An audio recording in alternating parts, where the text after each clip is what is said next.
Yun guys, so alam ko na maganda ang rose, yung mga mamahaling bouquet ng bulaklak, pero mas mahingi na tong kangkong na lang. Pwede mo pang gawing adobong kangkong, pang sigang, no? Kaya fried kangkong o crispy kangkong. Kung magbibigay kayo guys, yung mapapakinabangan, bonus na lang tong chocolate. Baga, yung mga ganito dapat na ibigay nyo. Isang sakong bigas, mga ganon.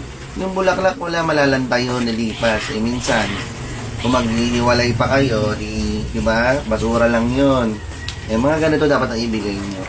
Pwede rin cash, no? Pero ako thankful ako sa nagbigay sa akin ito. Hindi na masama, no? At least naalala ako. I'm not really celebrating Valentine's anymore, pero binigyan ako ng bouquet ng kangkong. Okay na to. So, yan lang guys. No? Magbigay kayo yung kapaki-pakinabang, ha? Yan. Thank you.